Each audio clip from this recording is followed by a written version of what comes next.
Gravando. Muito bem, então, bem-vindos a todos.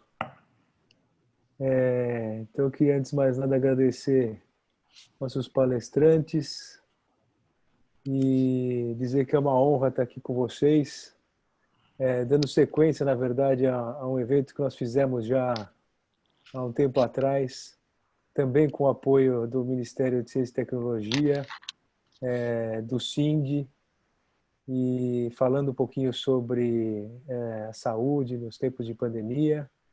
E agora nós vamos falar um pouquinho sobre a questão do impacto da vacina e o impacto disso desses processos todos da vacina e do ambiente pós-vacina na sociedade e na economia. E eu vou dizer que nós temos uma honra aqui de ter presentes no evento aqui grandes autoridades no assunto. E eu vou começar aqui agradecendo a presença do Dr. Marcelo Morales, representando aqui o Ministério de Ciência e Tecnologia, que está aqui representando o Ministério, e está aqui, inclusive, representando também o professor Maurício Pazini, que, para nosso júbilo, né, e com muita honra, cedeu a participação dele para o Dr. Marcelo. E, então, eu agradeço muito a tua presença, Dr. Marcelo. E também os grandes especialistas aqui que estão conosco, né, da área médica, o Dr. Walker e o Dr. Paulo, e o nosso economista, Dr. Paulo, que vai trazer um pouquinho aí de cenário econômico para falar conosco. E dizer que nós somos muito gratos aí pelo apoio tanto do Ministério de Ciência e Tecnologia quanto do CIND, por todo o trabalho também que o CIND tem feito, né? E eu já agradeço em nome do CIND todo o apoio, o trabalho que as Forças Armadas têm feito no combate aí à pandemia. Realmente eles têm dedicado aí, muita energia, muito esforço, muito tempo para a melhoria das condições do país. E também, em nome do CIND, eu agradeço aí todas as outras instituições, né, como a Associação Comercial de Franca, a OBME, e todos os demais apoiadores aí do evento. E para não me delongar muito aí nos agradecimentos iniciais, eu já quero iniciar aí fazendo uma primeira rodada de apresentações. Então, nós vamos fazer o seguinte, nós vamos ter um primeiro round, onde cada um dos nossos convidados vai falar 5, 6 a 8 minutos aí no máximo, fazendo uma breve exposição aí sobre alguns assuntos aí atinentes à área de cada um. E eu vou começar com o Paulo Dutra, que é o nosso economista. Então, o Paulo vai falar um pouquinho como é que está o cenário atual econômico aí no mundo por conta do impacto da pandemia e como é que é a previsão aí de impacto desse fator vacina na economia mundial. Então, Paulo, o que você tem a falar aí do ponto de vista técnico aí de um economista sobre esse assunto para nós? Bom, primeiro, agradecer o convite, né? Muito honrado de fazer parte desse grupo, para a gente conversar e expor realmente as ideias com base científica, sempre, né? Para a gente melhorar a humanidade, tem que ser dessa forma, né? Bom, a economia não é algo estanque. Então, a gente tem aí, no começo, né, do nosso processo de afastamento social, o governo tomou algumas medidas, tanto de política fiscal quanto de política monetária, né? Então, isso vem se desenvolvendo, então, desde março, né? Eu me lembro, na última semana de março, algumas medidas, principalmente aí com relação à política monetária. Então, o Banco Central inundou o mercado de liquidez, né, temendo pelo pior, e esses recursos chegaram a algumas empresas. Não chegaram a todas, mas teve um impacto para as médias e grandes empresas que tiveram acesso a esses recursos, né? Ao longo desse período também a gente viu que esses recursos não chegaram como deveriam nas pequenas e microempresas, e o próprio ministro Paulo Guedes falou um mecanismo para fazer esses recursos chegarem também nas micro e pequenas empresas. Além disso, né, tivemos aí na parte fiscal esse auxílio emergencial, né, que hoje nós estamos vendo o quão forte isso foi para a nossa economia, o quão sustentou grande parte do consumo das classes mais baixas, né, esse auxílio. Então, a economia, que muita gente esperava que fosse uma catástrofe, essa catástrofe não aconteceu. Tá? E não aconteceu pelas intervenções que o Estado fez. Mesmo nós, assim, um representante maior do liberalismo econômico, né, o nosso ministro Paulo Guedes, inteligente o suficiente para falar, olha, não dá para continuar tocando da mesma forma, com as ideias que eu tinha. Então, o Estado vai ter que fazer intervenção. E o Estado fez intervenção e nós chegamos, no momento atual, numa condição talvez melhor que outros países para uma retomada do crescimento. Tá? Agora, essa retomada de crescimento, né, nós estamos vendo que ela não vai correr de forma uniforme, não vai ocorrer de forma homogênea. Alguns setores vão crescer mais do que outros, isso já ocorreu durante a própria pandemia, nós tivemos crescimento de alguns setores, tá, que puxaram, né, o crescimento como um todo, principalmente aí comércio eletrônico, um desenvolvimento muito grande, pessoal das tecnologias. Então, isso já cresceu e, pelo que a gente entende, né, o que vai ser daqui para frente, eles vão permanecer com esse crescimento. E por que eu falo que não vai ser uniforme? Porque nessa paralisação, tanto no Brasil quanto no mundo todo, nós interrompemos um ciclo natural das cadeias de produção. Então, vai faltar produtos, insumos, para algumas cadeias de produção, isso é natural. Até nós retomarmos aí, ao longo do tempo, uma outra normalidade, que não vai ser a normalidade que nós tínhamos também antes da pandemia. Tá? Ontem foi publicado pela Agência Brasil uma relação, se não me engano, de 35 atividades que mais foram afetadas negativamente com a pandemia. Tá? Em primeiro lugar, está algo de serviços, né? E sempre é a questão da mobilidade e de serviços, e que é a produção artística, né? Shows, eventos. E isso realmente parou. O que a gente tem visto hoje são lives, tá? E de forma bem separada. Os artistas estão no local, mas não tem público. Como a gente também tem os esportes que não tem público. O futebol voltou sem público. Então, essas atividades, com o advento da vacina, devem ser retomadas rapidamente. E aí, a gente tem alguns receios também de existirem um descompasso e nós termos algumas pressões inflacionárias, tá? Como nós estamos vivendo, né, atualmente com a entre-safra de grãos, com o aumento da demanda por grãos decorrente do crescimento mais do que esperado da China, né, e uma formação de estoque na China e demandando mais para alimentar uma população que está ingressando no mercado de trabalho chinês, isso pressiona commodities, ou preço das commodities para cima. E nós estamos vivendo isso aqui.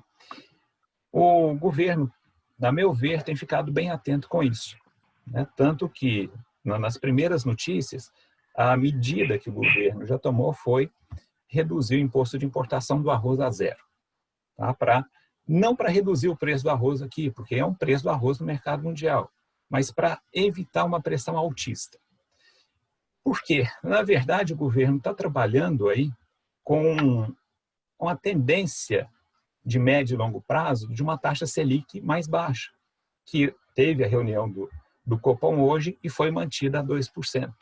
Então, essa medida já, né, para pressionar os preços para que não subam, é interessante para que a gente mantenha essa taxa de juros básica baixa, para que os recursos deixem de ir para financiar títulos públicos, né, basicamente renda fixa, e vão financiar renda variável e economia real.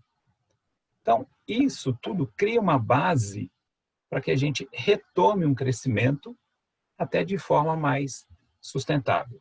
Então, eu estou vendo com boas perspectivas, né, com a vacina, a possibilidade de termos contato sem máscara, né, e além da vacina, a possibilidade também de remédios para tratamento da Covid mais eficaz, né, e mais seguros. Então, para a gente retomar a atividade econômica, e aí nós vamos crescer, de certa forma, até mais rápido, porque nós estamos vindo no país, e nós sabemos disso, de 10 anos de estagnação. Então, nós temos toda uma estrutura pronta para produzir. A gente tem que ocupar. E ocupar significa também gerar mais empregos agora. Tá?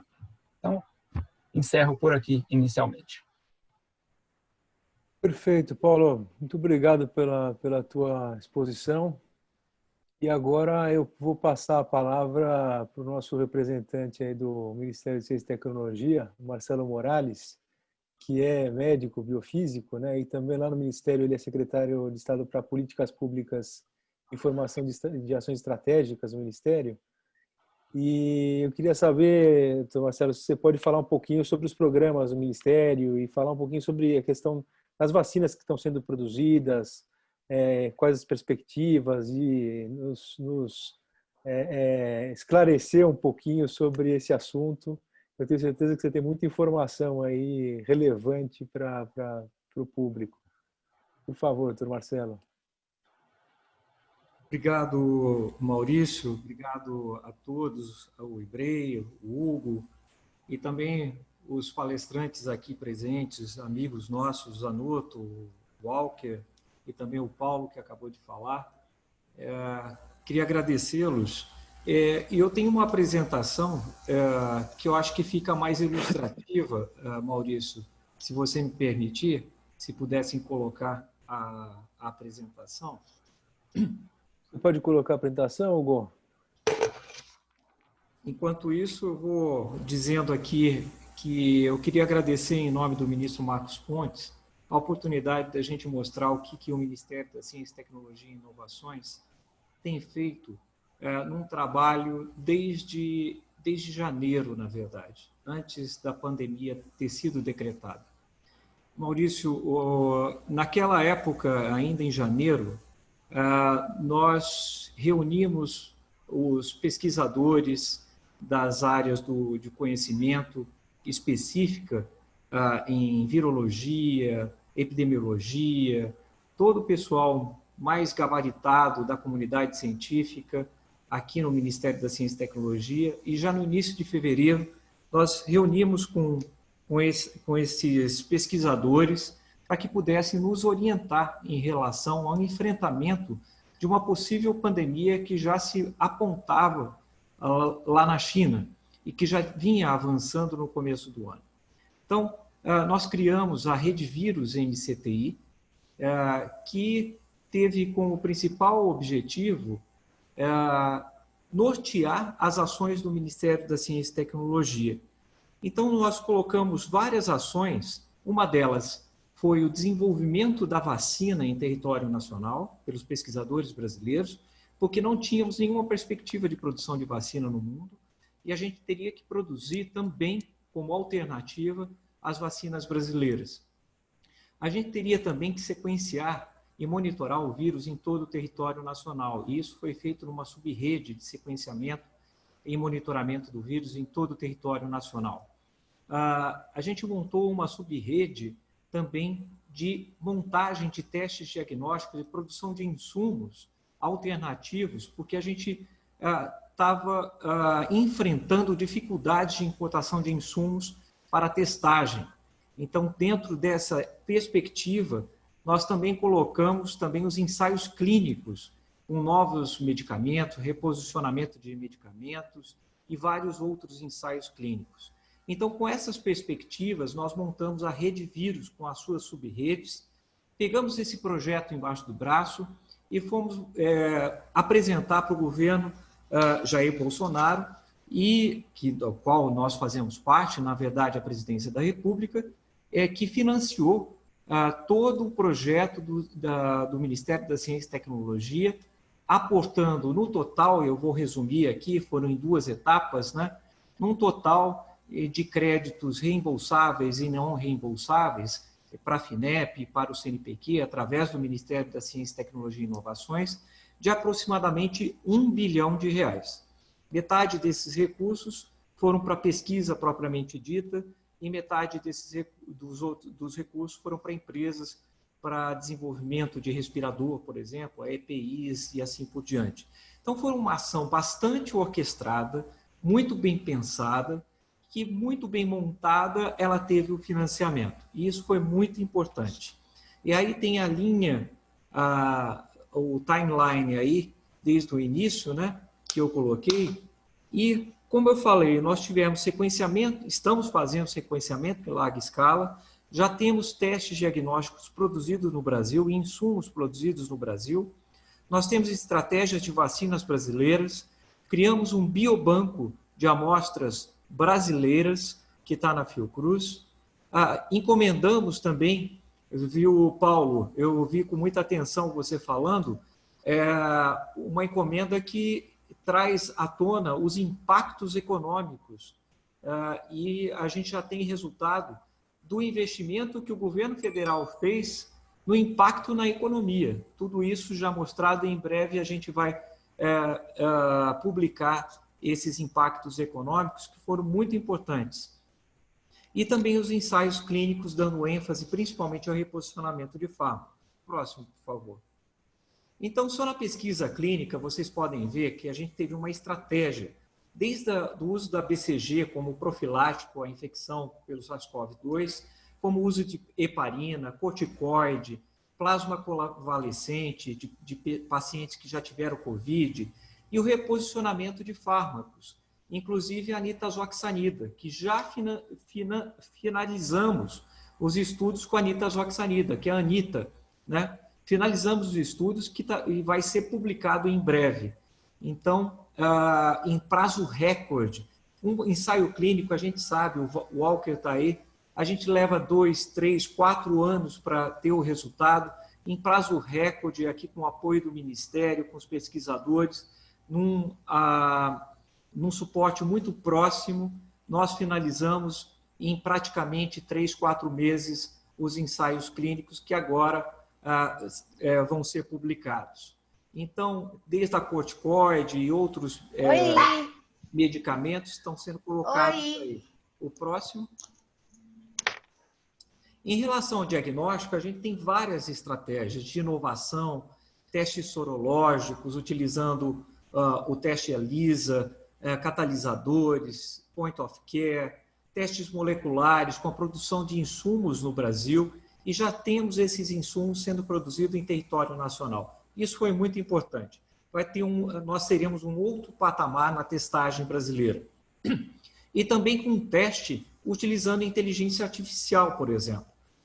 Você pega a saliva de pacientes e testa, sem insumos, a identificação do vírus SARS-CoV-2 nessa saliva, que é um teste inovador. Então, são alguns exemplos. O próximo, por favor. Fora falar sobre a patogênese. Então, foram tantos projetos financiados, entendendo como que esse vírus funciona, com recortes populacionais, entendendo as comorbidades, por que as comorbidades têm grandes impactos na Covid-19 e os fatores prognósticos dessa doença. Então, são vários projetos. O próximo, por favor.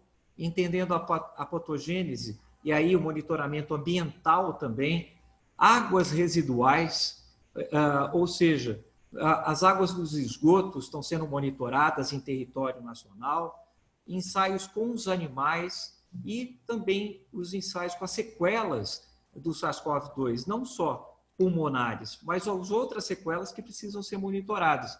Então, vocês estão vendo aí que o Ministério tem uma estratégia de ação através da ciência muito bem orquestrada para que a gente tenha um amplo espectro de ações com mais de 32 estratégias só na patogênese. Próximo. Em relação a vacinas propriamente ditas, nós temos aí as vacinas internacionais sendo desenvolvidas. Nós sabemos aí a da AstraZeneca, da Oxford, também a da China, que está sendo feita lá no Butantan. Tem também da Rússia, que entrou recentemente. Mas temos estratégia no Brasil, e duas delas já estão no relato da Organização Mundial da Saúde, duas delas brasileiras, uma sendo produzida pelo professor Gazinelli e outra pelo professor Jorge Calil. São as duas mais avançadas. Então, nós temos, sim, várias estratégias, mas duas mais avançadas que estão em testes pré-clínicos, em animais nesse momento. Próximo, por favor. Então, só para vocês terem ideia da estratégia de vacinas que nós tivemos no Ministério, nós temos a estratégia com patógenos inteiros, que tem quimeras com várias estratégias, desde com a BCG, com a febre amarela, com Newcastle e outras estratégias, com ácido nucleico, vacina DNA, vacina RNA, com nanopartículas e subunidades, com partículas virais, com proteínas recombinantes e com nanopartículas também. Então, são várias estratégias, são 15 estratégias, e duas delas eu falei para vocês que são as mais avançadas, que já estão no portfólio da Organização Mundial de Saúde, que eu vou falar em breve. Próximo. Então, a contratação direta, a gente também teve essa estratégia de contratar diretamente os projetos. Por exemplo, os Institutos Nacionais de Ciência e Tecnologia são grupos de pesquisadores em áreas específicas. Por exemplo, células-tronco. Nós temos o Instituto Nacional de Células-tronco. São pesquisadores do Brasil inteiro que estão associados no Instituto Nacional de Terapia Celular, que estão agregados em um instituto virtual. Nós pegamos, por exemplo, os institutos nacionais que trabalhavam com vacinas, um deles com Jorge Calil e outro com Gazinelli, recrutamos esses institutos nacionais e contratamos esses institutos nacionais sobre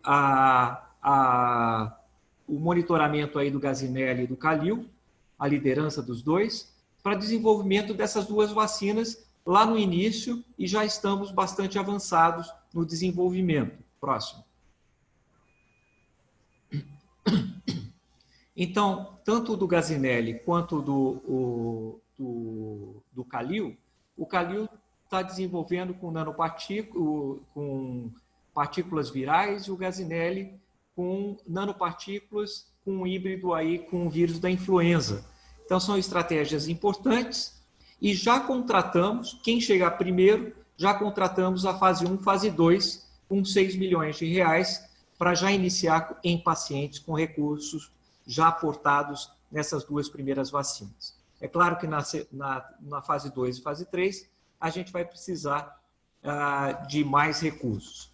Então, tem mais uma vacina aí que também está avançada, que é desenvolvida lá pelo Célio Lopes, da USP, em consonância aí com a Farmacor, que foram implementados aí recursos importantes de 4 milhões de reais, e para o desenvolvimento dessa vacina em cooperação com a indústria. E essa também está avançada. Próximo.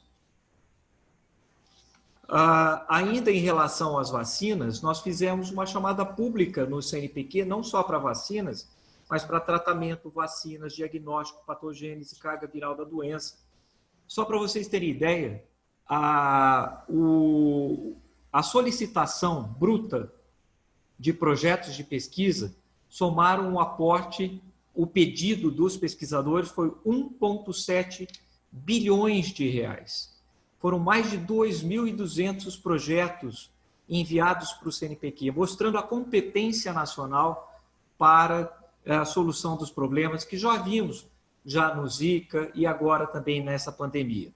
Então, em referência à chamada pública, nós tivemos várias outras vacinas também contratadas, pode passar o próximo, que são essas que estão colocadas aí em fases mais iniciais de desenvolvimento.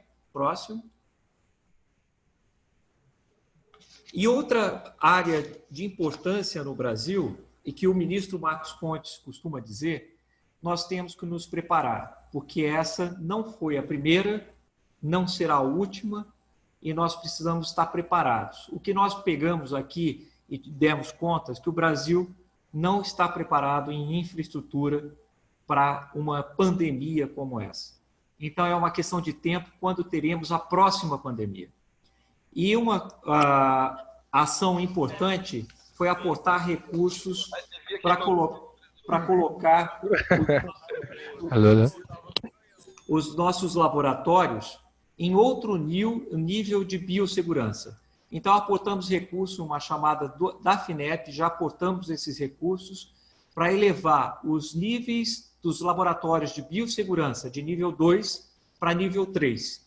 E contratamos um projeto que é muito caro, um projeto já para nível de segurança 4. Vai ser o primeiro na América Latina a ser construído na América Latina para nível de segurança 4 para patogêneses humanas, que vai ser construído em Campinas. Então, isso já está aportado com 34 milhões de reais. Próximo. Então, vocês veem aí que nós temos já resultados desses projetos. Já temos um kit diagnóstico de IgG já colocado, temos pesquisadores já buscando o genoma em todo o território nacional, e está sendo monitorado o genoma do vírus. Finalizamos testes clínicos com a rede vírus. Então, uma série de ações, inclusive de vacinas, porque é claro que nós temos que ter cooperação internacional e fazer os testes das vacinas internacionais mais avançadas. Mas, como vocês devem ter ouvido em vários pronunciamentos, não será uma vacina, nem duas, nem três. Teremos vários, um portfólio muito grande de vacinas. E teremos a nossa vacina também no Brasil, desenvolvida por pesquisadores brasileiros, como alternativa na estratégia de termos uma solução para essa pandemia. Então, é isso que eu queria colocar aqui para vocês e agradeço a oportunidade. Muito bom, doutor Marcelo. Olha, agradeço muito por essas informações, é muito precisa, puxa, muita coisa que a gente realmente não tinha essa perspectiva. É muito bom conhecer todo esse trabalho que está sendo feito pelo Ministério, é realmente impressionante, assim. E sabe que uma das coisas que eu sempre falo, a gente que lida muito com o governo, aqui pelo Instituto, pelo IBREI, a gente, quando entra em contato com esse trabalho mais técnico feito pelo governo, a gente sempre descobre quanta coisa que acontece, que a maioria das pessoas no Brasil não tem essa dimensão, né? A gente, quando fala de governo, normalmente as pessoas têm uma dimensão da camada política, né? E não tem a dimensão de quanto trabalho existe, de quanta dedicação existe, de quanta gente competente tem trabalhando, e de quanta gente que realmente se dedica por fazer desse país um país melhor. E eu vou dizer, a gente, quando vê pessoas como vocês, assim, olha, dá orgulho do nosso time técnico que nós temos aí no nosso governo. Então, muito obrigado aí pelas exposições. E vamos, então, continuando. E eu gostaria agora de chamar o Paulo Zanotto. O Zanotto, que é microbiologista da USP, virologista, e eu gostaria que ele falasse um pouquinho sobre os trabalhos aí que ele tem feito dentro da área de vacinas, de imunização, que eu acho que vai complementar um pouquinho também dessas perspectivas todas que o Dr. Marcelo apresentou. Dr. Paulo, por favor. Olha, o que eu tenho para falar aqui é uma versão nanica e artesanal do que vocês ouviram agora. Na verdade, vocês ouviram uma coisa enorme, um empreendimento gigantesco que o Marcelo está tocando. O que eu posso falar é como um professor, quase que um artesão, que faz objetos quase que manuais comparados com uma linha de produção enorme, quase industrial e fantástica que o Marcelo está montando. Mas eu só queria falar rapidamente, a gente em 2000, aqui em São Paulo, dentro do ethos da época dos projetos Genomas financiados pela FAPESP, a gente fez uma rede de virologia no estado que chamava VGDN, Foi um programa que iniciou os primeiros laboratórios de nível 2+ e 3 aqui no estado, em várias unidades. A gente tinha alguma coisa como 22 unidades, laboratórios de universidades em São Paulo, e a gente implementou uma técnica de tentar expandir a virologia no estado, usando do que a gente chamava de tarefas coordenadas. Então, a primeira tarefa coordenada foi com HIV, e a segunda com hepatite C, que a gente precisaria praticamente de laboratórios de nível 1 fazendo sequenciamento. Numa terceira tarefa coordenada, a gente colocou o vírus respiratório essencial, que é o grande problema, que já implicava digamos assim, na formação de uma rede de laboratórios de nível 2, onde você vai replicar o vírus em sistemas um pouco de proteção um pouco melhor, né? E também cultivar o vírus em célula, porque tanto hepatite C como HIV a gente estava mais preocupado com o sequenciamento, diversidade genética do vírus. E na quarta tarefa coordenada, a gente trabalhou com hantavírus, numa área de 2.500 km² no interior, aqui no Planalto Central, e aí justificou a construção dos NB3, os laboratórios de nível 3 e biossegurança de nível 3. E essa tarefa coordenada foi muito interessante, porque quando a FAPESP implementou isso, a gente até publicou um trabalho que o Eduardo Massad coletou os dados, mostrando que a produtividade da virologia no estado de São Paulo mudou o slope drasticamente com esse financiamento. Causou e a gente conseguiu formar uma rede de virologia no estado que teve, por exemplo, no final, em 2006, da VGDN, não é que ela acabou, ela esfriou e cada unidade continuou trabalhando em linhas independentes, algumas interações entre grupos, mas basicamente isso daí foi extremamente útil, porque quando aparece, por exemplo, dengue, em 2010 a gente começa a ter grandes surtos de dengue. Em 2013 a gente fez um trabalho com uma sub-rede da VGDN. Em 2014 a gente teve um problema sério de dengue 4, a entrada dele aqui no estado, onde a gente conseguiu desenvolver uma tecnologia de acompanhamento em tempo real muito parecido com o que o Marcelo está fazendo, de sequenciar os vírus em todo lugar. E a gente conseguiu, com dengue, fazer uma coisa interessante. A gente fazia testagem de pacientes e, sabendo de onde é que o paciente vem, a gente imediatamente localizou os bairros na Ilha do Guarujá que eram prioritários para se fazer o fumacê, né? O controle vetorial. E com isso a gente fez colapsar o surto de 2014, de dengue. E para mim foi muito interessante, porque isso, quando a Secretaria de Saúde do Guarujá mostrou isso em reuniões aqui na Secretaria de Estado, eles falaram: mas como, vocês estão escondendo dados? Não, é que a gente colapsou o surto. E então eles entenderam que isso era um caso exitoso, e hoje em dia praticamente esse mesmo approach de você colocar inteligência para acompanhar onde estão os casos virêmicos, de controlar os vetores, os locais onde tem maior concentração do número de casos, está sendo usado por quase todos os municípios do estado de São Paulo hoje em dia. Depois disso daí, a gente teve um problema seríssimo, que aí foi quando eu tive uma interação forte com o Marcelo Morales, que foi a questão do Zika. Ele aparece, vocês lembram, foi uma situação muito terrível, aconteceu no final de 2014.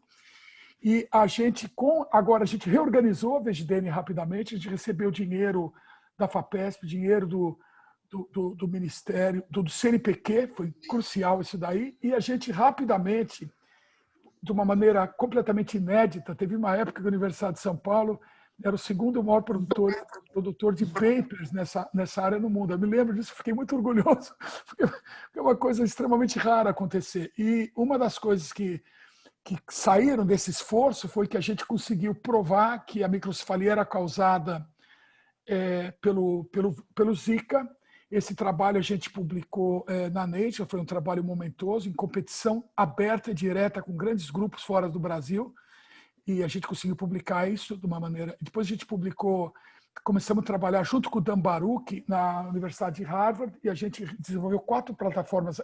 O Dan desenvolveu 4 plataformas vacinais, mas com a infraestrutura que tinha sido desenvolvida aqui na Universidade de São Paulo, de infecção e sistema de roedores, que foram usados para provar associação entre microcefalia e o Zika. E essa tecnologia, a gente deu toda a parametrização, o sistema de roedores, os isolados virais foram para Harvard e eles imediatamente fizeram essas 4 plataformas. Isso foi um trabalho que teve duas publicações na Nature e uma na Science, saindo desse trabalho. E logo depois disso daí, quando a gente está acalmando, vem o chikungunya, mas uma coisa enorme. A gente foi trabalhar no Sergipe, a gente teve vários trabalhos de colaboração com o grupo do Calil no Butantã, fizemos o primeiro isolamento de chikungunya do Aedes aegypti e uma quantidade enorme de genomas sequenciados ali daquela região. E quando a gente ainda estava trabalhando com chikungunya, São Paulo é acossado e cercado por um surto que quase que se tornou, não teve transmissão homem-homem, mas um surto que envolveu a cidade de São Paulo de febre amarela. Foi um período extremamente importante, porque praticamente aqui a Universidade de São Paulo, a parte de medicina, eu quero aqui tirar o chapéu para o pessoal da patologia lá, eles conseguiram fazer um progresso enorme no entendimento de uma doença que é tão antiga, né? E uma das coisas espetaculares que aconteceram foi o repurposing, o reposicionamento do sofosbuvir, que era um remédio usado para hepatite C, que possibilitou para o pessoal da patologia aqui fazer transplantes com sucesso. Porque o problema é que você tirava o fígado de uma pessoa, fazia o transplante de fígado, ele estava com vírus no pâncreas, em outros órgãos, e a pessoa colapsava logo depois. Então, com o sofosbuvir, a carga viral foi deprimida, e com isso a gente conseguiu ver, assim, pela primeira vez na história, transplantes de pacientes fulminando com hepatite C que funcionaram. Isso foi feito aqui na Universidade de São Paulo. Tenho muito orgulho de ter participado desse trabalho. E a gente ainda está trabalhando com material da febre amarela quando aparece um arenavírus. Aqui a gente começou a trabalhar com isso de forma meio desesperada. A gente acertou um trabalho para ser desenvolvido junto com o US MRID nos Estados Unidos, que é a área de contenção de armas biológicas dos Estados Unidos. A gente está com esse trabalho até agora engajado com eles, mas a gente não consegue desenvolver porque aconteceu o Covid. Olha a situação, né? E a Covid, a história aqui, eu não preciso falar mais nada, porque o Marcelo falou tudo do que está acontecendo de uma maneira muito mais detalhada, profunda e sistemática do que eu poderia falar. Mas isso tudo me leva a... Eu vou tentar finalizar um pouco aqui, a exatamente o que o Marcelo está colocando, que essa questão, e que é muito importante que o ministro de Ciência tenha entendido isso, que é o que eu tenho para falar para vocês em sumário, que a gente é impactado literalmente desde com hantavírus, com chikungunya, com Zika, com febre amarela, com Covid. Eu tenho trabalhado há 25 anos junto com o pessoal do Instituto Pasteur Dakar, no Senegal, e a gente trabalhava com o Zika lá desde 2002. Então vejam vocês como eu perdi tempo. Eu, em 2002, 2000 e pouco, devia estar envolvido em desenvolver diagnóstico e vacina para Zika. E o que eu falava para os meus colegas na África? Por que a gente tem que trabalhar com vírus que só causa problema em Kedugo, no interior do Senegal? E eles falaram, não, presta atenção para esse vírus, porque ele vai dar problema. A gente está vendo ele tem um comportamento muito esquisito para uma doença zoonótica. Não deu outra. Então, isso para mim foi a lição mais dura que eu aprendi na minha vida, de que a coisa tem que ser proativa. A questão das doenças emergentes, a gente não pode esperar a coisa explodir, entrar numa fase de expansão exponencial numa população. A gente tem que prever o que vai acontecer anos de antecedência. Então, nesse sentido, por exemplo, esse trabalho que eu continuo mantendo com meus colegas na África, a gente trabalhou recentemente com o Zuto, que é outro vírus particularmente importante. Ele está migrando para fora da África, ele já está sendo isolado de roedores em cidades e centros urbanos na Europa, né? O West Nile, linhagens diferentes do West Nile, a gente publicou recentemente o isolamento e identificação de novas linhagens do West Nile que já estão se deslocando para a Europa, que provavelmente vão repor a West Nile 1 que está nos Estados Unidos. Desculpa, Hugo. Como eu conheço o Paulo, e aí a gente já tem intimidade, eu estou olhando para o Walker, eu estou com dó do Walker. Então, e ele precisa falar, não, ele precisa falar. E o Marcelo nos deu uma aula, né? Depois eu vou falar para o Marcelo. Eu vou vir com umas perguntas, vocês vão ver as perguntas que eu vou ver. Mas, você ficar abrindo todo o jogo, a gente não vai ter segundo quadro e terceiro quadro. Deixa eu te pedir uma gentileza, Maurício, fica à vontade, porque senão o Paulo vai nos dar uma aula, aí a gente vai hoje ficar olhando, né? Não, eu só queria, se você quiser, Hugo, eu só vou acabar da seguinte maneira, que o que eu só queria encerrar é o seguinte, fica claro, o Walker quer falar alguma coisa, é isso? Não, ele tem que Ele vai falar logo em seguida. Ele vai falar bem dele. Então, o que eu queria dizer para vocês é o seguinte, existe uma sintonia completa no que eu estou vendo o Marcelo fazendo e as atividades que a gente tenta, que a gente, de maneira razoável, entende como sendo o direcionamento futuro. Eu fiquei extremamente contente de ouvir o Marcelo, porque eu me sinto completamente em linha com o que eles estão fazendo lá dentro, e é uma preocupação extremamente importante essa da interação proativa. Eu acho que existem áreas que a gente tem que começar a trabalhar, que inclusive de maneira proativa envolvem uma questão muito simples. Não é só o African Swine Fever Virus que pode colapsar uma cadeia produtiva, não é só a questão da aftosa que pode causar uma destruição de uma cadeia produtiva no Brasil, que a gente tem que se preocupar, mas é também o fato de que a população brasileira está sofrendo uma inversão de pirâmide etária. E essa inversão implica em a gente desenvolver de maneira proativa toda uma tecnologia para melhorar a qualidade de vida das pessoas que vão estar agora no que a gente chama de terceira idade, que nós temos que se preparar para dar para essa terceira idade a capacidade de ela ter uma outra vida profissional. Então, as pessoas, nessa fase pós 50 anos de idade até 70, elas vão ter que ter uma saúde particularmente espetacular, porque esses indivíduos vão ser fundamentais para a sustentação do crescimento do nosso país. Que eles vão ser os instrutores, os consultores, os indivíduos, o sinédrio, né? Essas pessoas que têm o conhecimento e que a gente tem que preservar isso daí. Não é possível para um país que nem o Brasil, atingindo uma realidade de evolução cultural e tecnológica extremamente sofisticada, imaginar que nós vamos ter pessoas trabalhando até os 40, 50 anos de idade. Essas pessoas vão ter que ter uma experiência enorme para estar com 60, 70 anos de idade, eu tenho 65, estarem envolvidas diretamente na formação de pessoas no desenvolvimento de ciência e tecnologia. Então, isso a gente tem que conceber como também uma maneira proativa de melhorar a qualidade da saúde e o nosso desenvolvimento tecnológico. E outras áreas que eu iria sugerir para o Marcelo, depois eu vou conversar com calma, a gente tem que pensar seriamente. As vacinas todas que o Marcelo mostrou aqui são vacinas baseadas, são vacinas que a gente chama, em princípio, vacinas generianas. Elas podem variar um pouco, mas elas são um conceito vacinal. No qual invadiu o nosso segundo quadro, já invadiu o nosso segundo quadro. Que apresentam antígenos. Eu gostaria, Hugo, de deixar aqui um spoilerzinho para a gente pensar seriamente no desenvolvimento de tecnologias mais avançadas e vacinas envolvendo biologia sintética, o desenvolvimento de nanotecnologia direta. Imunidade. E toda a questão dos desenvolvimentos de monoclonais, que podem substituir vacinas que eventualmente não funcionem bem. E é isso que eu queria falar para vocês. Obrigado pela paciência. Calma, que ainda tem segundo e terceiro quadro. Você está me queimando. Perfeito. Agradeço muito aí pela tua exposição, pelo teu conhecimento. Eu vou falar, esse é um dos males aí de quem tem muita coisa na cabeça, né? Porque a gente começa a expor, a gente não sabe nem por onde começar. E eu vou dizer, o Paulo é um grande especialista no assunto. E a gente já teve muitos calls aí com ele para tratar desse assunto de vacina, que, aliás, o Henrique Malina, que está aqui nos acompanhando, que é o nosso presidente da Comissão de Indústria Farmacêutica do Instituto, e é CEO da Farmamédico, que é uma indústria farmacêutica norueguesa aqui no Brasil, que junto com o Hugo Weisenberg, que tá falando aqui conosco, eles dois que organizaram esse evento aqui, aliás, eu devo a eles o crédito por toda essa articulação aqui desse evento. E o Hugo e o Henrique, junto com o Paulo, têm feito bastante calls em conjunto, porque nós estamos aí, através do Instituto, em contato aí com diversos centros de pesquisa, parques tecnológicos, para também contribuir com todo esse trabalho aí de desenvolvimento das vacinas aqui no Brasil. E o Dr. Paulo sempre participando desses calls e nos instruindo aí com todo esse conhecimento aí desses processos de vacina. Eu vou dizer, cada call com ele é um aprendizado.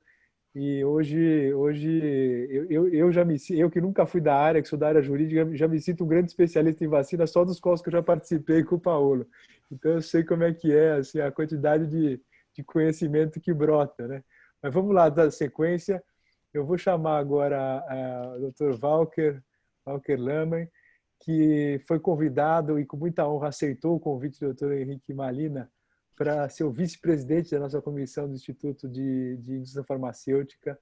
O Dr. Walker, que é diretor de Relações Institucionais da Eurofarma, que é uma grande multinacional do setor, e que também é médico, né? Então tem bastante conhecimento nessa área.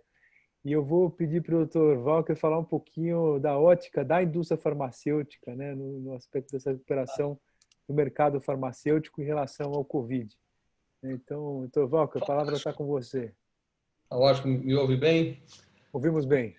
Primeiro, agradecer a gentileza do convite, Maurício, Henrique, Hugo. Para mim é uma honra estar aqui com vocês e principalmente ao lado aí do Paulo, que já nos brindou com seus conhecimentos econômicos aí, também o Dr. Zanotto e meu confrade da Academia de Ciências Farmacêuticas, Marcelo Morales. Então, realmente uma honra estar aqui com vocês. Eu queria primeiro lembrar que a indústria farmacêutica brasileira, a indústria farmacêutica nacional e também a multinacional, está muito feliz por ter podido contribuir de alguma forma nesse momento que foi um momento muito difícil para a humanidade. Né? E, sem dúvida, a indústria farmacêutica contribuiu muito nesse momento e vai continuar contribuindo, ou seja, essa solução passa pela indústria farmacêutica e esse logicamente, durante esse período a indústria foi bastante importante, não só por ter podido atender muitos pacientes levando medicamentos, mas também aqui no Brasil por ter mantido empregos, por doações que foram feitas, manutenção de investimento. Hoje nós temos pelo menos umas 5, 6 empresas brasileiras construindo fábrica, hoje levantando fábrica aqui no Brasil. Mesmo uma situação dessa. Então, isso a gente vê que realmente é algo que faz o setor estar bastante feliz nesse momento. E, sem dúvida, a vacina vai também passar por essa contribuição da indústria farmacêutica. Então, eu não sou um especialista exatamente em vacina, mas a gente vê que esse momento pós-vacina será um momento que a indústria farmacêutica vai continuar muito com a sua contribuição. Nesse momento que a gente teve no Brasil e no mundo, nós vimos que algumas situações chamaram muita atenção, como, por exemplo, alguns medicamentos tiveram suas quantidades demandadas em 3, 5, até 10 vezes mais do que se demandava aqui. Tivemos alguns problemas no Brasil, mas problemas pequenos, muito pequenos, se compararmos com outros países ou se compararmos com o que poderia ser. Né? Então, isso realmente, essa reação que nós tivemos foi uma reação bastante interessante. E o mercado farmacêutico continuou crescendo. Né? Ou seja, a gente teve essa situação do mercado, que é uma situação complicada. Né? Eu queria compartilhar minha tela com vocês aqui, não sei se eu estou conseguindo. Vocês estão vendo por acaso a minha tela? Não. Sim, estamos sim. Que bom, ótimo. Eu queria compartilhar com vocês justamente para mostrar que, curiosamente, nós tivemos um crescimento muito grande do mercado farmacêutico no mês de março. O Paulo, depois pode ser uma provocação para o Paulo ver o que aconteceu. Tivemos um crescimento muito grande no mês de março, quando começou a epidemia. Parece que as pessoas estocaram medicamentos. Depois, o mercado caiu ou ficou absolutamente sem crescimento. E depois voltou. Em junho, julho, o crescimento voltou. E aí, lógico, com diferenças muito grandes. Por exemplo, medicamento para gripe, eles caíram muito em termos de venda. Por quê? Porque as pessoas ficavam em casa, não pegavam gripe. Né? Não usavam anti-inflamatório porque não se machucavam em esporte ou na rua. Mas outros medicamentos aumentaram muito, como, por exemplo, medicamentos anestésicos que foram usados para intubação de pacientes com Covid. Então, essa dinâmica precisou de uma ação e de uma resposta muito rápida da indústria farmacêutica. E aí, o ano de 2020, possivelmente, vai ter graus variáveis de queda com relação ao que era em termos de crescimento, mas vai retomar. Em 2021, esse crescimento vai retomar, o crescimento da indústria farmacêutica vai retomar, sim.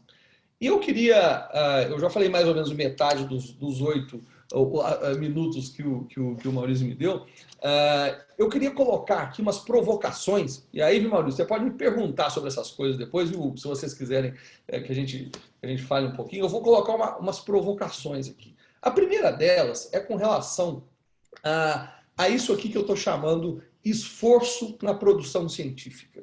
O Marcelo falou isso e eu quero reforçar. Esse foi um momento que a ciência foi chamada a produzir e reagir rápido. E ela assim o fez.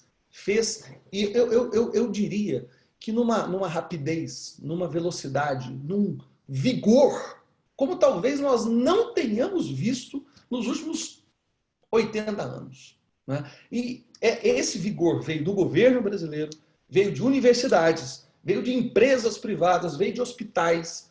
A quantidade de estudos que nós produzimos, a quantidade de ciência que nós produzimos para responder a esse momento difícil, procedimentos que foram feitos, diretrizes, até diretrizes pequenas, de dia a dia, de empresa, de casa, isso tudo foi um esforço muito grande, foi muito produtivo e é algo realmente memorável para que nós lembremos disso daqui a décadas, que isso aconteceu no Brasil. E essa rapidez na execução dos estudos, na aprovação dos estudos, seja pela Anvisa, que aprovou rapidamente, seja pelo MCTI, e eu gostaria vou fazer uma pausa, eu gostaria de exaltar o trabalho que foi feito pelo MCTI. Isso tudo que o doutor Marcelo disse é realmente uma obra hercúlea que foi feito em prol da ciência, em prol da busca das soluções, em busca do desenvolvimento científico, em busca dessa solução. Outros ministérios, outros órgãos do governo também fizeram, mas isso, sem dúvida, foi realmente algo memorável que foi feito no Brasil. Vou citar aqui também como provocação a telemedicina. A telemedicina, ela só começou a acontecer devido à pandemia. Nós já tínhamos todos os instrumentos, tudo. Nós já tínhamos Skype há um tempão. Quando eu casei, há 11 anos atrás, o meu irmão que morava na Alemanha apareceu no meu casamento no Skype, todo mundo vê. Por que não fazíamos telemedicina? A telemedicina tem usos específicos, mas muito benéficos, em termos de evitar a ida do paciente ao hospital e também como uma forma de prover uma informação mais ágil, mais rápida. Por que demoramos tanto para fazer telemedicina? E esse exemplo nos mostrou que nós temos novas soluções para problemas de saúde, novas soluções em termos de diagnóstico, em termos de procedimento, em termos de infraestrutura, que o Marcelo também citou, o doutor Zanotto também citou isso em termos de infraestrutura da pesquisa, infraestrutura da ciência, respiradores, ou seja, tudo isso foi desenvolvido por esse processo da pandemia. As novas vacinas, lógico, eu estou incluindo aqui nesse meu hexágono das novas soluções para problemas de saúde, mas eu queria deixar um outro ponto que também foi citado pelo Dr. Zanotto. Insumos.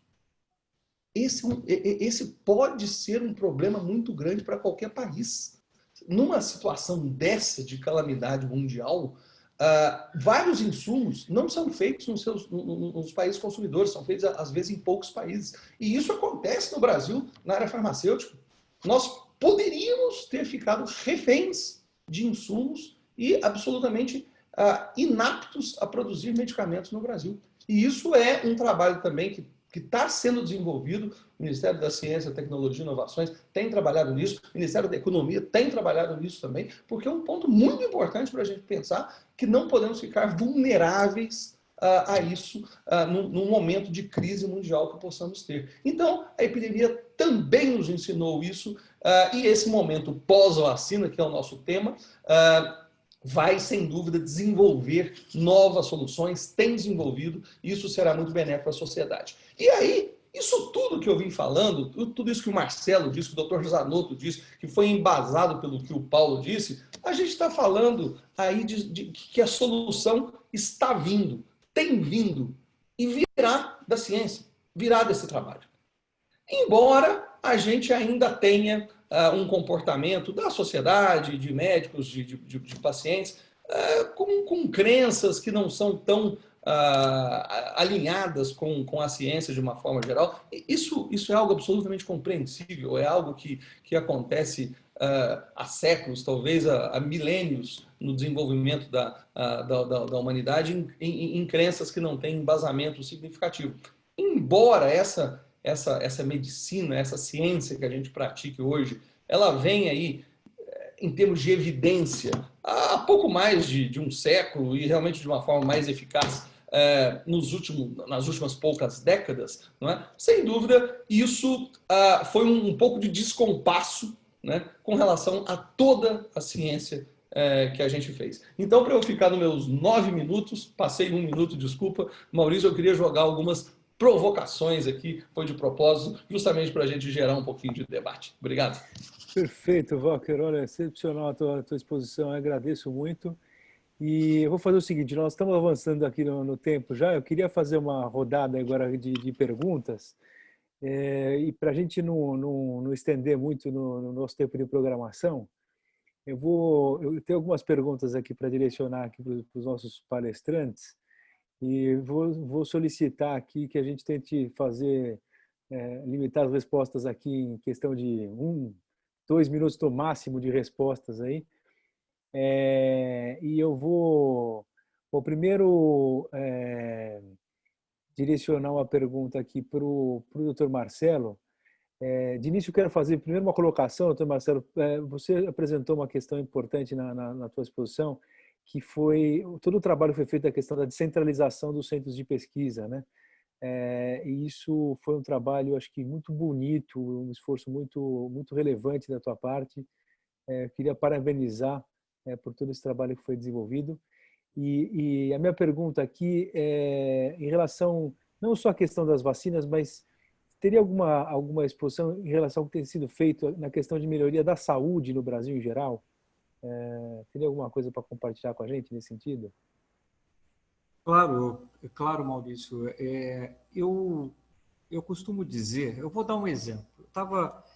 Eu estava no interior do Ceará, numa reunião da Sociedade Brasileira do Progresso da Ciência, e estávamos voltando, alguns professores que foram dar conferência no interior do Ceará, e quando, no meio do caminho, uma professora começou a passar mal. E eu era o único médico dentro do ônibus. Médico, mas biofísico, né? Então, eu sou médico pesquisador. Mas pegar o pulso, saber, talvez, eu falei, para o ônibus na entrada daquela cidade. E na entrada daquela cidade tinha uma casinha, e perguntamos, onde que a gente pode ter o atendimento? Ali na frente. Era uma casinha mesmo, com pronto atendimento, que tinha eletrocardiograma, tinha todo o atendimento básico que a gente poderia ter, e a professora foi atendida, ali eu estava do lado, ela recebeu o soro, tal. O que eu quero dizer com isso? Nós temos todos os problemas do SUS, mas se eu tivesse um problema desse nos Estados Unidos, tivesse parado numa casinha para ser atendido, primeiro, que seria difícil achar. Segundo, que eu pagaria pelo menos $15 mil pelo atendimento. A professora foi atendida, retornamos para o ônibus. O que eu quero dizer com isso é que nós temos um sistema que funciona. Tem todo o problema, tem problemas que precisamos resolver, mas ele funciona. Então, a questão da saúde na pandemia, com todas as questões aí de corrupção, que isso é uma mazela mesmo, mas respondemos com grande vigor. Respondemos e atendemos com bastante eficiência a emergência nacional. Não só através da saúde, mas também uma resposta em relação à ciência. E nós precisamos responder, o que eu quero dizer com a saúde, é que a gente tem tudo na mão. A gente tem um sistema único de saúde, que é único no mundo, e que ele funciona. Precisa ser aprimorado. Mas eu tenho muito orgulho disso, porque eu vejo acontecer. E em relação à ciência, nós precisamos olhar para dentro e verificar que a solução do Brasil está em educação, ciência e tecnologia. A Coreia, há 20 anos atrás, era muito pior, a Coreia do Sul, era muito pior do que o Brasil, a China também. E hoje o que são? São potências. Então, quando eu vejo a agricultura brasileira é o que é, por quê? Por causa da ciência. A exploração de águas profundas no Brasil é o que é, por causa de quê? Da ciência. A medicina brasileira é o que é, por causa do quê? Da ciência. Se vamos ter no futuro, e aí eu coloco aí como também um mote, o futuro do Brasil está na bioeconomia, a exploração sustentável da nossa biodiversidade. Quantas milhões de moléculas vamos descobrir para a nossa indústria farmacêutica do futuro? Está escondida na floresta. E nós temos que explorar de forma sustentável a nossa bioeconomia. E a gente tem um programa enorme aqui. Desenvolvimento sustentável, economia circular, exploração dos nossos oceanos. Nosso oceano que está ali, com grande quantidade de moléculas de exploração, enfim. Nós temos muito a fazer no Brasil. E só conseguiremos fazer se a economia olhar para a ciência, tecnologia e educação. E nós sairemos disso através desses 2 pilares, com a economia responsável, 3 pilares, economia responsável, uma educação pujante e uma ciência, tecnologia e inovação muito centrada naquilo que é talento do Brasil. Eu vou aproveitar, então, agradeço a tua resposta, eu vou aproveitar até para emendar uma pergunta que eu já tinha aqui para o Paulo. Se existe no estudo econômico algum indicador de crescimento, Paulo, no aspecto de investimento em saúde e educação, educação na questão de saúde e investimento em tecnologia de saúde no Brasil, já que nós estamos aqui com uma comunidade científica aqui da área de saúde reunida, né? Existe algum estudo dentro disso, Paulo? Olha, infelizmente, não. Tá? E o Marcelo levantou a bola, o Walker também levantou a bola aí em vários aspectos para mim. Do Zanotto, eu realmente não sou da área, né? E quero entender mais um pouco, mas vamos lá. Eu sou professor de economia brasileira também, né? Então, economia brasileira 2, que a gente estuda da era Vargas para cá. E em nenhum momento, tá? Nenhum momento de Vargas, de 30 para cá, nós demos ênfase a um processo educacional de Estado e não de governo. Então, isso falta realmente para o Brasil. Nós temos uma política educacional de Estado, uma política nacional de nação. Isso para todos os setores. Tá? Por que a Coreia se desenvolveu? Por que a China se desenvolveu? Por que o Japão se desenvolveu? Por que os países nórdicos se desenvolveram? O que eles têm em comum? Política de Estado de educação. Entra governo, sai governo, continua aquela política educacional de competências, no caso, científica. Então, isso nós temos que definir ainda como nação, e nós não definimos. Nós precisamos fazer isso imediatamente, porque fica muito fácil a gente colocar a culpa em outros países, que tomam nossos mercados, aí que desestruturam a nossa cadeia de produção, porque nós não temos a tecnologia suficiente aqui no Brasil. Existem esforços sendo realizados, mas em áreas como o Marcelo citou, e que eu sempre cito para os meus alunos. O que é a nossa agropecuária hoje? Agronegócio tecnológico que nós exportamos para o mundo todo, porque nós geramos essa capacidade principalmente aqui dentro. Mandamos os nossos pesquisadores na década de 70 estudarem fora, fazerem mestrado e doutorado fora, voltarem para cá e desenvolverem. A Embraer, a mesma coisa. Nós temos um polo tecnológico em São José dos Campos, tá? Que tem Petrobras, Vale, empresas multinacionais pesquisando também, além da Ilha do Fundão, pesquisando ali em São José, exploração em águas profundas ou aprimoramento das aeronaves, para a gente produzir aeronaves mais leves, mais eficientes. Então, isso tudo passa pelo processo educacional. A medicina. Por que nós temos uma medicina de ponta? Sempre tivemos uma grande concorrência nos processos seletivos dos cursos de medicina. E sempre estudaram muito, e sempre continuam estudando muito. Nós entramos em alguns hospitais aqui em São Paulo, até placa em português nós conseguimos enxergar de referência, mas em inglês, espanhol. Tá? E no caso do setor financeiro também, nós temos isso em função aí não de uma concorrência com o resto do mundo, mas foi um efeito colateral do nosso processo inflacionário, que fez com que os bancos gerassem, que o sistema financeiro gerasse uma tecnologia para ganhar dinheiro com o processo inflacionário. E isso depois permaneceu. E nós geramos muita tecnologia nesse sistema financeiro também. São as áreas que a gente tem para concorrer. Mas nós temos que formar engenheiros para trabalhar como engenheiros. Formarmos físicos para trabalhar com física, químicos com química. Isso é ciência. Tá? O que eu faço como economista, o que eu devo fazer, é tentar alocar esses recursos da forma mais eficiente possível. Só que para isso eu preciso capacitar toda essa população brasileira para que tenha essa disponibilidade, para que tenha essa expertise para a gente produzir ciência. Né? Então foi colocado que nós desenvolvemos agora, o Walker colocou, essa questão da intensidade que nós desenvolvemos pesquisa, mas foram em centros de desenvolvimento de pesquisa. Naqueles centros já de excelência.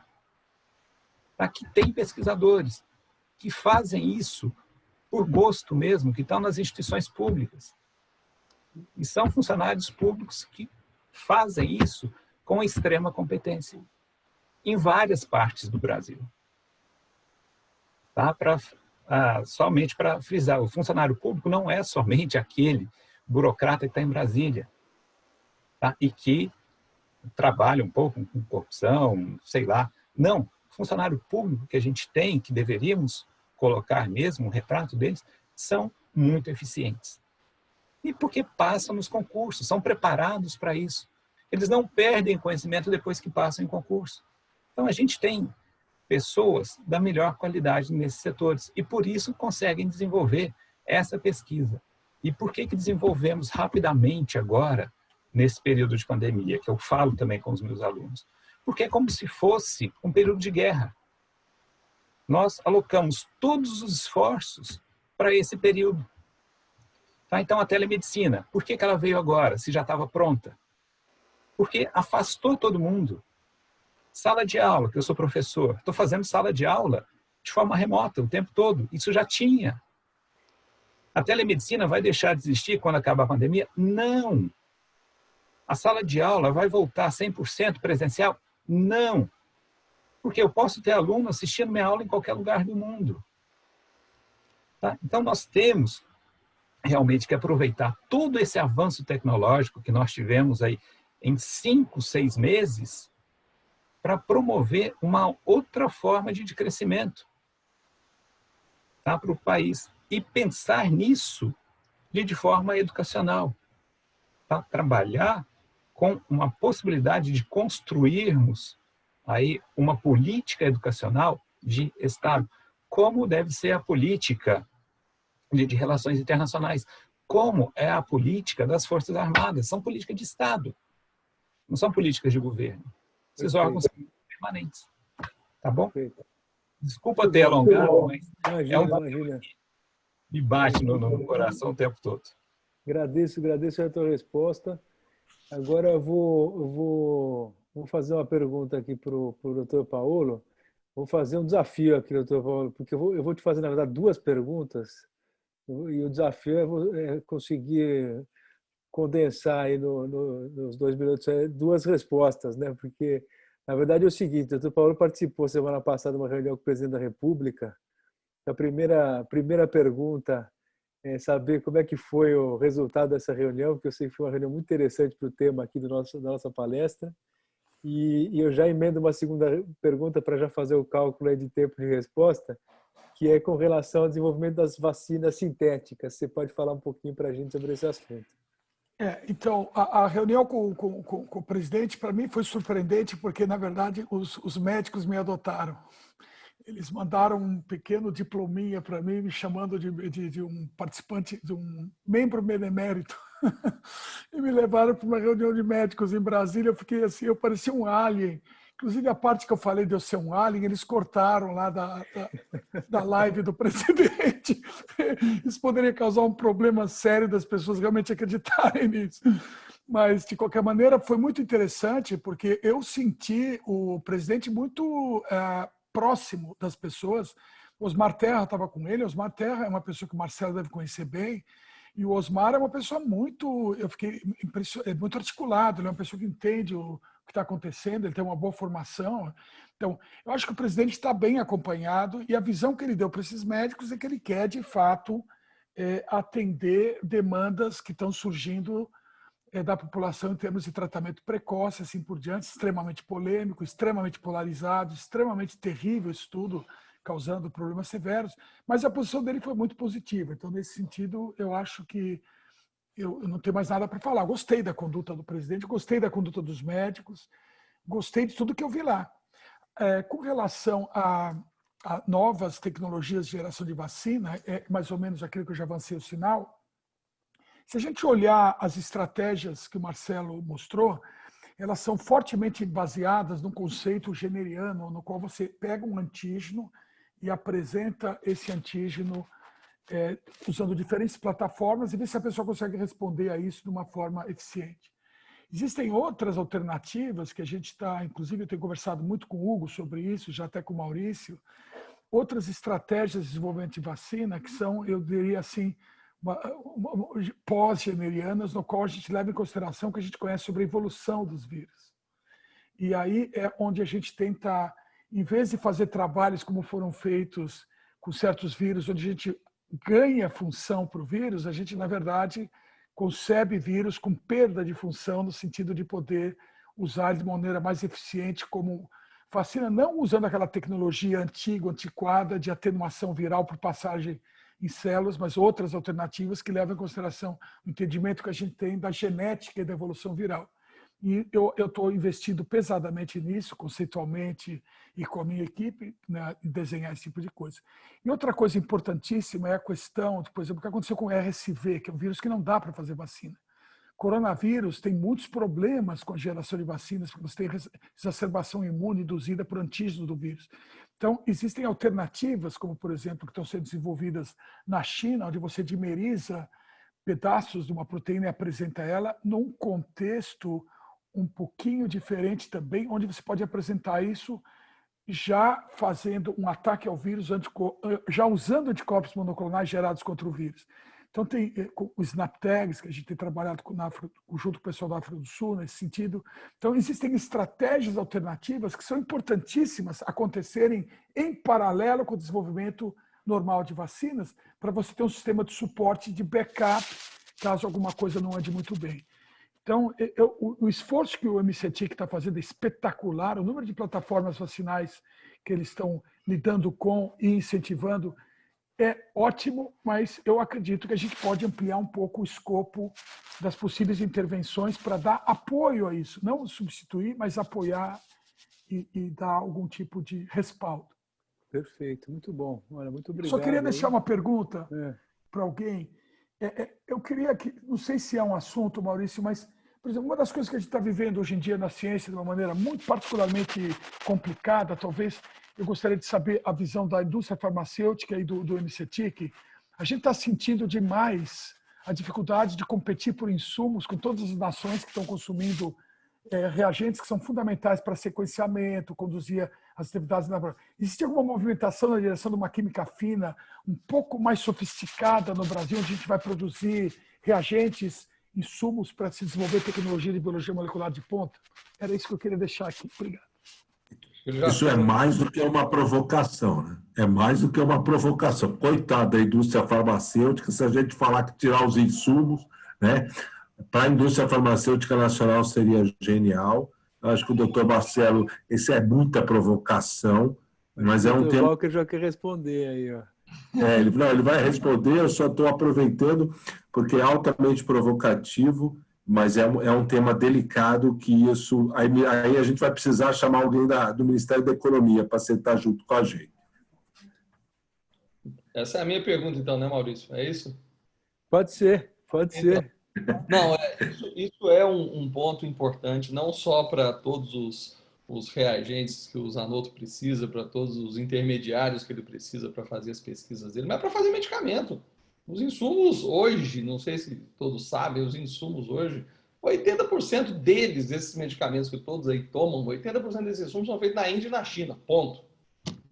Né? E no momento de dificuldade, o que acontece? Né? E então, eu disse isso muito rapidamente, vou dizer com um pouco mais de precisão agora. Isso é uma coisa que houve uma exortação pelo Marcelo Morales, pelo Ministério da Ciência, Tecnologia e Inovação, para que nós estudássemos isso. Isso foi seguido também pelo Ministério da Economia.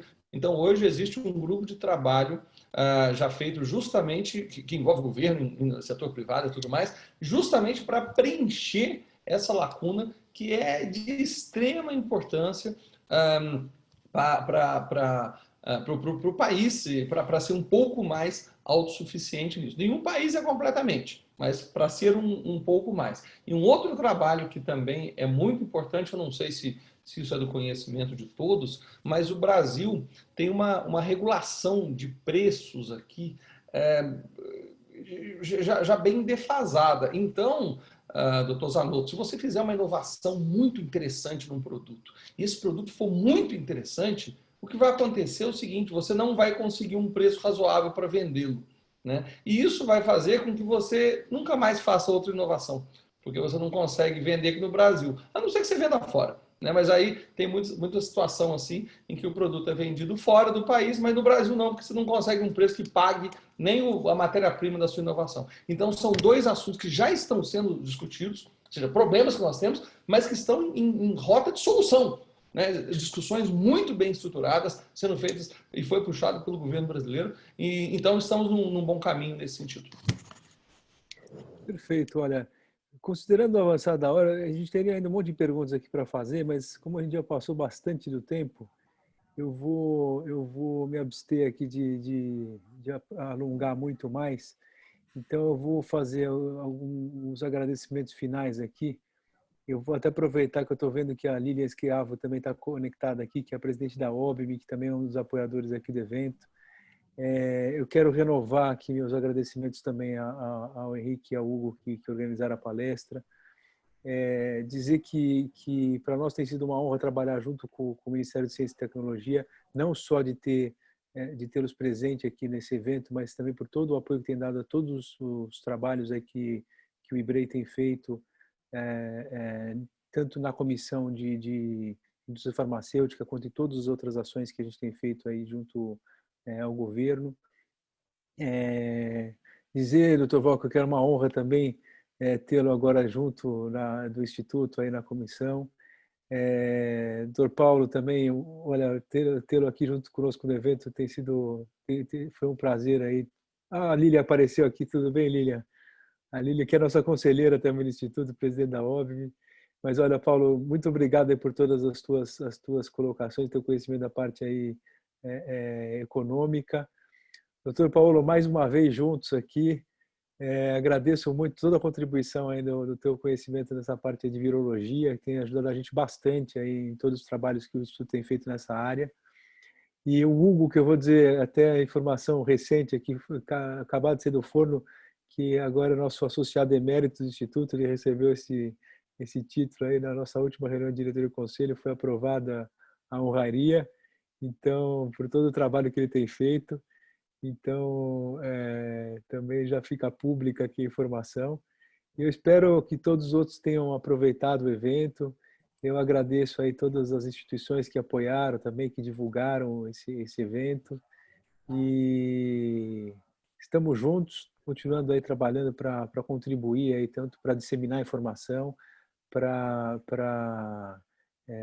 trazer não só informação para o público, mas também para trazer um crescimento aí do trabalho, da pesquisa, da tecnologia do país. Tenho certeza que com isso, cada um aí contribuindo com um pouquinho do conhecimento que tem, a gente vai sempre agregando e fazendo esse país um lugar muito melhor. Então, olha, muito obrigado a todos os palestrantes.